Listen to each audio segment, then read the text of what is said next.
اس کائنات کی کہانی اس لمحے سے شروع ہوتی ہے جب ہر چیز خاموش تھی، نہ آسمان کے نیچے کوئی بس تھی، صرف اللہ تھا اور اس کا فیصلہ۔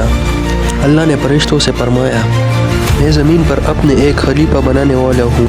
فرشتوں نے عرض کیا، یا اللہ، کیا آپ وہاں اس کو پیدا کریں گے جو خون بہائیں گے اور فساد کریں گے؟ اللہ نے فرمایا، میں وہ جانتا ہوں جو تم نہیں جانتے۔ اور یوں حضرت آدم علیہ السلام کی تخلیق کا سلسلہ شروع ہوتا ہے۔ اللہ تعالیٰ نے آدم علیہ السلام کو مٹی سے پیدا فرمایا، ایسی مٹی جو مختلف قسموں کی تھی تاکہ انسان بھی مختلف مزاجوں کا ہو۔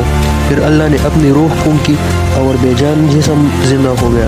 یہ وہ لمحہ تھا جب انسان عزت، مقام اور ذمہ داری ملی۔ اللہ نے آدم علیہ السلام کو علم عطا کیا، چیزوں کے نام سکھائے جو فرشتوں کو بھی نہیں آتے تھے۔ جب اللہ تعالیٰ نے فرشتوں کے سامنے حضرت آدم علیہ السلام کا علم ظاہر کیا تو فرشتوں نے تسلیم کی، یا اللہ، ہمیں وہ علم ہے جو آپ نے عطا کیا۔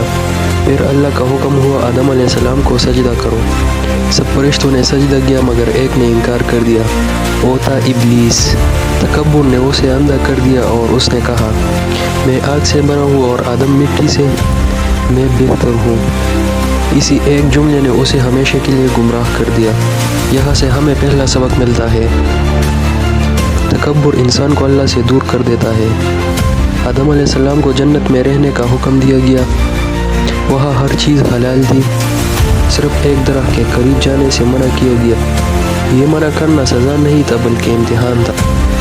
ابلیس نے وسوسہ ڈالا اور آدم علیہ السلام سے غلطی ہو گئی، لیکن آدم علیہ السلام نے ضد نہیں کی، انہوں نے تکبر نہیں دکھایا، انہوں نے فوراً کہا، یا ربنا، ہم نے اپنی جان پر ظلم کیا، اگر آپ نے ہمیں معاف نہیں کیا تو ہم نقصان اٹھانے والوں میں سے ہو جائیں گے۔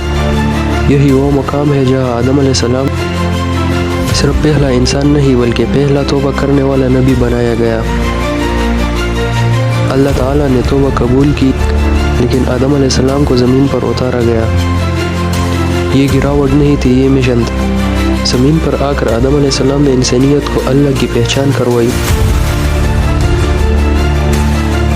انسان غلطی کرتا ہے مگر اللہ رحمت کرتا ہے۔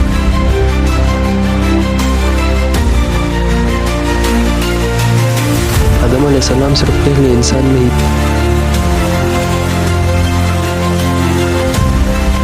وہ پہلے استاد، پہلے رہنما اور پہلے نبی تھے۔ ان کی زندگی ہمیں یہ سکھاتی ہے، توبہ کا دروازہ کبھی بند نہیں ہوتا۔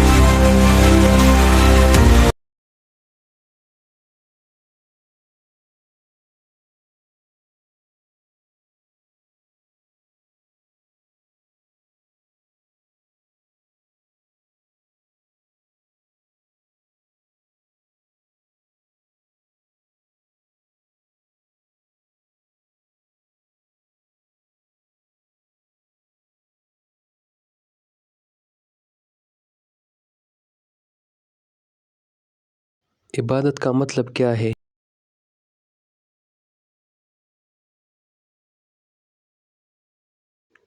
اس کی اطاعت اور انکساری سے ہوتی ہے۔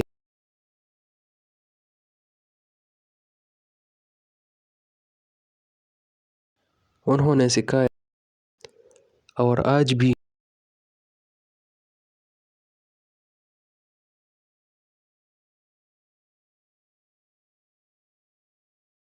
کہ انسان کی عزت اس کی جسم سے نہیں،